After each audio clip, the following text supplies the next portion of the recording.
یہ ماحولیاتی تقاضے ہیں جس کے تحت جو ہے اب ان گاڑیوں کی جانچ پڑتال ہوگی, اس کے بعد ہی آپ کے ملک میں جی امپورٹ کروائی جائے. تو اب صرف وہی کمپنیاں استعمال شدہ گاڑیاں درآمد کرا سکیں گی جو کمپنیز ایکٹ 2017 کے تحت رجسٹرڈ ہوں, مناسب سرمایہ اور after sale service network رکھتی ہوں, کمپنیوں کا بنیادی کاروبار گاڑیوں کی درآمد ہو, ہر کمپنی بینکنگ چینل استعمال کرنے کی پابند ہوگی اور شپمنٹ سے پہلے منظور شدہ ادارے سے انسپیکشن سرٹیفکیٹ بھی حاصل کرنا ہوگا. تو پھر جناب مطلب اس سے ایک چیز یہ ضرور ہوگی, ایک یہ ہوگا کہ بھائی گاڑی سڑک پر چلنے کے قابل ہے کہ نہیں, کیا پتا جو گاڑی پہلے آ رہی ہوتی نہیں وہ کتنی ڈیمیج ہوتی نہیں, حادثے سے محفوظ, اور اس میں جی اس طرح ایئر بیگز موجود ہیں کہ نہیں. بہت ساری ایسی گاڑیاں ہیں جن کے بڑے دعوے کیے جاتے ہیں مگر جب ایکسیڈنٹ خدا نخواستہ ہوتا ہے تو پھر ہم دیکھتے ہیں کہ جی اس میں ایئر بیگز نہیں ہوتے ہیں, اور باہر بھی بہت زیادہ ایکسیڈنٹل گاڑیاں اسی طرح کی آتی ہیں. تو چلے جی ہمارے ساتھ اس وقت اس ٹاپک پر ہماری تو جو نالج تھی وہ ہم نے آپ کے ساتھ شیئر کر دی, لیکن جو ایکچوئل میں ایکسپرٹ ہیں ان کی طرف چلتے ہیں, ان سے بات کرتے ہیں. ہمارے ساتھ automobile expert Sunil Munj موجود ہیں. Thank you so much Sunil, good morning to you, اور آپ نے وقت نکالا. سب سے پہلے تو بتائیں یہ جو پوری فہرست ہے جس میں بتایا جی یہ چیزیں ہیں, یہ اگر ساری چیزیں چیک ہوں گی اس کے بعد ہی باہر سے کوئی گاڑی آ سکے گی, تو کتنا امپورٹنٹ ہے یہ, اور اس سے کتنا پہلے ہو جانا تھا, اور ابھی بھی کوئی رکاوٹ تو نہیں؟ آپ پہلے تو بتائیں ایکچولی پالیسی ہے کیا؟ جی وعلیکم السلام, good morning to you too. اچھا جی, سب سے پہلے تو یہ ہے کہ جو WP29 یہ گلوبل سٹینڈرڈ ہے سیفٹی کے, جن کو ہم نے ایڈہیر کیا ہے کہ ہم صرف وہ گاڑیاں لے کے آئیں گے جو کہ ان کے سرٹن کلوزز ہیں, تقریباً 45 کے کلوزز جو ہیں وہ اس ڈاکومنٹ میں لکھے ہوئے ہیں جو اس کو فلفل کریں گی, both for imported and local car. انہوں نے ڈفرنٹ سٹینڈرڈ جو ہے وہ وضع کر دیے ہیں. اچھا, ابھی آپ کی ڈسکشن میں مجھے لگ رہا تھا کہ آپ یہ کہہ رہے ہیں کہ جو پہلے ایکسیڈنٹڈ آ جاتی ہے اب نہیں آئے گی, تو ایسا نہیں ہوگا. انہوں نے اسٹینڈرڈ سیٹ کر دیا ہے کہ اگر لیٹس سے ایگزامپل ہے کہ XYZ مینوفیکچرر کی یہ جو گاڑی ہے یہ اسٹینڈرڈ پہ پوری آتی ہے تو وہ گرین سمجھے لسٹ میں آ جائے گی, وہ کلیئر ہوگی.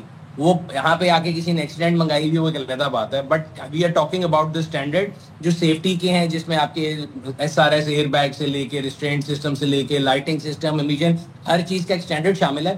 So if that manufacturers that car is falling under that list تو وہ گرین لسٹ میں آ جائے گی.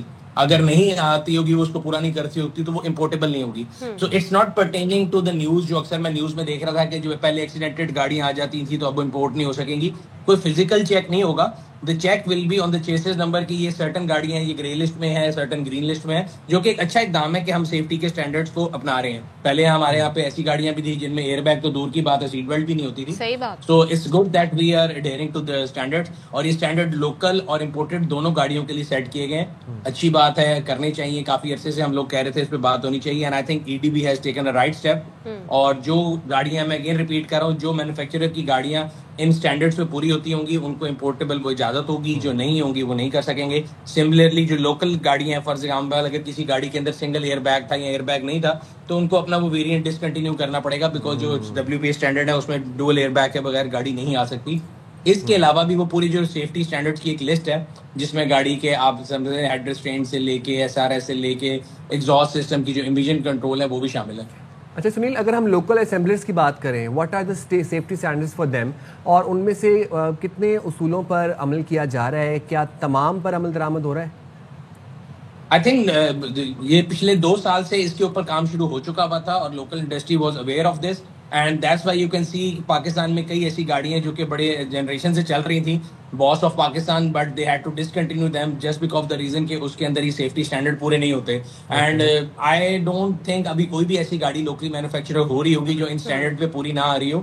پہلے پاسٹ میں ہوتا رہا, بٹ اب ساری گاڑیاں جو اس کو اڈہیئر کریں, بلکہ آپ دیکھیں گے پاکستان کے اندر جو ہے نا کمپٹیشن کی وجہ سے آپ کو آپشن بھی بہت زیادہ مل گئی ہیں. ایئر بیگ جو ہے پہلے 2 چننا بڑی مشکل تھا, اب 8 ایئر بیگ والی گاڑیاں آ رہی ہیں. So I think the local industry is adhering by the laws set for them, and it's good that جو ہے نا لیول پلینگ فیلڈ ہے, امپورٹڈ گاڑیوں کے لیے بھی اسٹینڈرڈ کر دیا ہے سیٹ, اور لوکل کے لیے بھی. اچھا, لیول پلینگ فیلڈ کی آپ نے بات کی, تو سنیل میں آپ سے جاننا چاہوں گی, ہمیشہ سے ظاہر ہے جو ہم ان طبقوں کو بھی دیکھتے ہیں نا جو اسمال بزنس ہیں, چھوٹے ڈیلرز ہیں, جن کو 10-15 ہی گاڑیاں منگوانی ہے, اس کی فلیٹ منگوانی ہوتی ہے, وہ امپورٹ کرنی ہوتی ہے. وہ کہہ رہے ہیں جناب یہ تو ہمارا معاشی قتل ہے, تو فہرست اتنی طویل ہے, کس کس پر عمل درآمد ہوگا, اور جو اب بڑے جو جائنٹ امپورٹر ہیں گاڑیوں کے, وہی اس پر عمل درآمد کر سکیں گے اور انہی کو الٹیمیٹلی اس سے فائدہ ہوگا. تو یہ کتنی اس بات میں صداقت ہے؟ तो basically you talking about SRO 1895 जो कि भी आया है इंपोर्टेड गाड़ी के लिए, commercial import of used car जो खोली है। इससे पहले आपको मैं पहले भी कई दफा प्रोग्राम में बता चुका हूँ कि पाकिस्तान में पहले कोई कमर्शियली इंपोर्ट नहीं हो सकती थी यूज्ड कार, वो सारी स्कीम्स के तहत आती थी, ओवरसीज पाकिस्तानी के लिए थी, तो वो तो कोई एक लीगल ट्रेड नहीं थी। For the longest time trade has been demanding कि जी commercial import of used car खोल दें, तो गवर्नमेंट ने वो खोल दिया है। ऑब्वियसली हर ट्रेड के लिए कोई रूल वज़ा करने होते हैं कि कौन है जो गाड़ी इंपोर्ट करेगा, कमर्शियल इंपोर्ट के लिए कितना मिनिमम रिक्वायरमेंट होगी, कंपनी की रिक्वायरमेंट क्या होगी। ऑब्वियसली ये गाड़ी जो है ऑफिशियल चैनल से आ रही है तो उसके लिए LC खोलनी पड़ेगी। I think it's a good step. इसमें मुझे कोई ऐसा नहीं लगता कि मसला है। The only thing I feel कि जो इसमें 40% उन्होंने RD लिखी हुई है, एक्सेसिव ड्यूटी लिखी हुई है, उसके बाद कौन से लोग होंगे जो ये गाड़ियां मंगाएंगे, because it's on a paper तो मुझे लग रहा है कि ये अलाउंस है, बट असल में कोई स्कीम के थ्रू गाड़ी मंगाएगा नहीं। अच्छा सुनील साहब, गाड़ियों की जो हाइब्रिड गाड़ियां थी उनकी बैटरी हेल्थ की बात की गई है। बहुत सी ऐसी गाड़ियां हम इंपोर्ट करते थे जिनकी बैटरी हेल्थ नाकिस होती थी, ये या उसके पार्ट्स नहीं मिलते थे। तो बेसिकली अब जो गाड़ियों के पार्ट्स हैं उनकी भी सेफ्टी और उनकी हेल्थ जो है वो अच्छी अब आई थिंक वो इंपोर्टर की जिम्मेदारी है, इंपोर्टर की जिम्मेदारी करार दी गई है। ये कितना अच्छा इकदाम है। बिल्कुल ऐसा ही है। देखे ना आपके अभी आपने रिसेंटली देखा होगा लाहौर में भी, इस्लामाबाद में भी, कराची में भी वेरियस जो है ना वर्कशॉप पे काफी ज्यादा डेंजरस आग लगी है, क्योंकि जो बैटरी हाइब्रिड और इलेक्ट्रिक गाड़ी हैं they are very dangerous to deal with. So इसीलिए अगर आप खराब गाड़ी मंगाते हैं तो आप ना सिर्फ अपने जो है ना एक प्रॉफिट बना रहे हैं बल्कि लोगों की जानों से भी खेल रहे हैं। And again I couldn't agree more कि बड़ा अच्छा किया कि उन्होंने एक सेफ्टी स्टैंडर्ड रखा है कि इसको लाजमी करना है। अच्छा, तो एक चीज जो हमने देखी माजी में कि यहाँ पर एक तरीके से एक पूरा जंक यार्ड बना हुआ था, तबाह खास तौर पे जापान से उनको पॉलिश करके डेंटिंग पेंटिंग करके उनको दोबारा से इंपोर्ट कर लिया जाता था। तो अब उससे जान छुड़ाने का भी वक्त आ गया है, लेकिन इससे बेनिफिट कितना होगा और कितनी जल्दी हो सकता है या इसमें टाइम लगेगा, आप समझते हैं? नहीं, मैं ये सुनील साहब की ऑडियो में कुछ इश्यू आ रहा है। चलिए सुनील साहब राब्ता करेंगे। और लोग बड़े जाए ना? इंटरेस्टेड हैं। एक आम आदमी जो है जो चाहता है जी कि अच्छी गाड़ी हो उसके पास, और आप अगर लोग, मैं किसी गाड़ी को यहाँ पे पिन पॉइंट नहीं कर रही, लेकिन इतने गाड़ियों के दाम बढ़ गए हैं साइम के, लोग ये सोचते हैं जी मैं इतना अमाउंट इस गाड़ी पे खर्च कर रहा हूँ, इसकी इतनी वर्थ नहीं है। तो लोग चाहते हैं उनका जो पैसा है उसकी यूटिलाइजेशन अच्छी हो। यूटिलाइजेशन अच्छी है। और अगर हम बाय एंड लार्ज बात करें तो पाकिस्तान एक तरह से गाड़ियों का जंक यार्ड ही बना हुआ था। हर तरह की एक्सीडेंटल गाड़ी पाकिस्तान में आए थे। माशाल्लाह हमारे डेंटर पेंटर भी इतने कमाल महारत रखते हैं ना कि वो ऐसा गाड़ी को नीट करके आपको पकड़ाते हैं, आपको आपके वहमो गुमान में भी नहीं होगा कि गाड़ी कहीं से टच्ड है या शावर्ड है। और आम आदमी का आपको पता है अपनी पूरी जमा पूंजी लगाकर वो गाड़ी खरीद रहा होता है। देखें अब वो टाइम नहीं रहा कि गाड़ी जो है आप सोचेंगे जी हम गाड़ी चेंज कर लेंगे 2 साल में, चेंज में 10 लाख में मिल जाएगी, अच्छी गाड़ी मिल जाएगी। अब आपको जी गाड़ी 50 लाख में उससे ऊपर जो है आपको एक एवरेज गाड़ी आपको मिलेगी। मैं एवरेज गाड़ी की बात कर रही हूँ, और उससे छोटी गाड़ी भी आपको 32 लाख में, 35 लाख में ऐसे मिल रही है। तो लोग जो हैं उस वक्त उनकी परचेजिंग पावर भी जो है एक तरीके से बहुत कम हुई है। सुनील आपकी तरफ आती हूँ, सवाल तो आपने सुन लिया होगा, जरा जवाब दीजिएगा। मैं जानना ही चाह रही हूँ जो पूरी अब नए रूल्स आए हैं इन पर अमल दरामद होने में टाइम तो नहीं लगेगा, क्योंकि ऑलरेडी पाकिस्तान में एक गाड़ियों का, इस तरह की गाड़ियों का पूरा जंक यार्ड बना हुआ है। देखिए टाइम तो नहीं लगेगा, लेकिन मैं आपको बता रहा हूँ कि मेरे पास ऐसे सच कोई गुड न्यूज़ नहीं है। एक तो जो हमारे पास पिछले 3-4 महीने से कंफ्यूजन चल रही थी ना कि गाड़ियां बहुत सस्ती हो जाएंगी, एयर इंपोर्टेड गाड़ियों की रेल पेल हो जाएगी, ऐसा कुछ नहीं होगा। Because if you read the document उसमें 40% एक्सेसिव ड्यूटी की बात की गई है। जब आप 40% एक्स्ट्रा ड्यूटी लगाएंगे, जो कि पहले 1800 सीसी नीचे वाली गाड़ी पे RD नहीं थी, तो ये गाड़ी कम्पीट ही नहीं कर सकेगी उन गाड़ियों से जो कि पहले 3 साल वाली स्कीम पे आती थी। तो आई don't think anybody would import car under this scheme. ये अलाउंस जरूर है, बट इससे ना तो कोई फायदा होगा। जो अच्छी चीज है वो ये है कि एक स्टैंडर्ड आपने सेट कर वाली जो गाड़ी है वो इस स्टैंडर्ड पूरी आएगी। बट नथिंग डूइंग, बट ये नहीं होगा कि आपको बहुत सस्ती गाड़ी मिल जाएंगी। So in that sense I don't think there is any good news for consumer. Sunil sahab, market में एक 660 सीसी गाड़ी 32 से 40 लाख की रेंज में आम शहरी को जापान इंपोर्ट गाड़ी अवेलेबल है। अभी जो न्यू रूल्स एंड रेगुलेशंस आए हैं इस स्कीम के तहत आफ्टर दिस ये वाली गाड़ियां थी जो 32 से 40 लाख में मिल रही थी, इनकी प्राइसेस में कोई हाइक आएगा?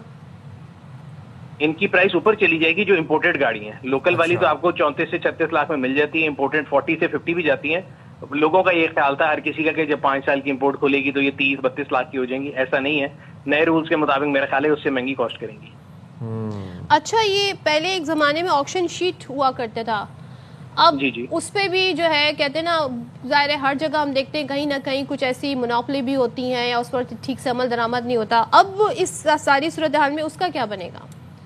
ऑक्शन शीट तो देखिए एक डॉक्यूमेंट है, हर मुल्क की अपनी ऑक्शन है, उसकी अपनी शीट है। जापान का एक डॉक्यूमेंट है, जापान से अगर आप गाड़ी मंगा रहे हैं वहां से ऑक्शन हुई है तो वो तो उसकी बताता है कि गाड़ी की कंडीशन क्या है। बट ये जो सेफ्टी स्टैंडर्ड है मैं आपको फिर बता रहा हूँ, ये safety standard are not to be mix with the auction sheet. Auction sheet is just like आप अगर हॉस्पिटल जाते हैं वो आपका सीटी स्कैन करते हैं तो ऑक्शन शीट तो आपकी गाड़ी की कंडीशन बता रही है।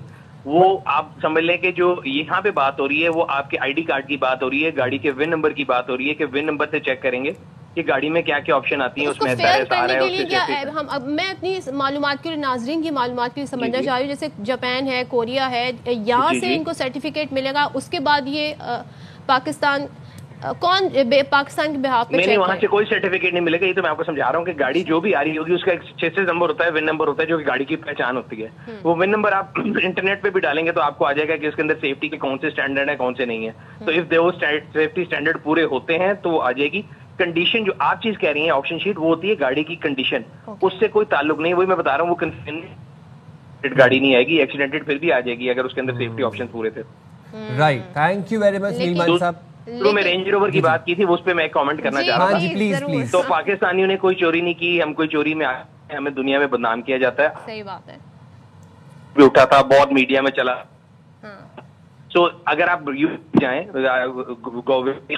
तो लंदन के अंदर, पूरे यूके के अंदर आपकी जो सबसे ज्यादा पीक पे है, ये उनका। उसके बाद वो गाड़ी टूटती है, उसके पार्ट जाते हैं, उसके टिश्यू कहीं लगता है तो वो तो आई वन क्वेश्चन के 3 साल से वो ट्रैक था 22 से लेके 25 तक। Their own fault. हमारे कस्टम में कोई कस्टम में बल्कि बड़ा एक अच्छा गाड़ी इंपोर्ट होती है, उसका चेस कर जाता है और वो चेक यूके से कि गाड़ी रिपोर्टेड तो नहीं। If that Range Rover had been through Pakistan तो वो पोर्ट पे पकड़ी जाए। अच्छा ठीक है, thank you so much Sunil, बहुत शुक्रिया, आपने इस चीज़ को भी क्लैरिफाई कर। और जनाब बरतानिया वाले चोरी कर रहे हैं और फिर क्या क्या जी पार्ट्स कहाँ चले आते हैं। सो ये मसला, लेकिन इस सारे सेगमेंट का मकसद ये था कि जो पब्लिक है वो अवेयर हो जाए कि आप जो चेसिस नंबर होता है उसको अगर आप जो रेलिवेंट वेबसाइट है उस पर डालें तो उस गाड़ी की पूरी कंडीशन जो है, उसकी हिस्ट्री जो है वो सामने आ जाती है। तो ये करना आपने बड़ा ज़रूरी है if you are interested in buying imported cars.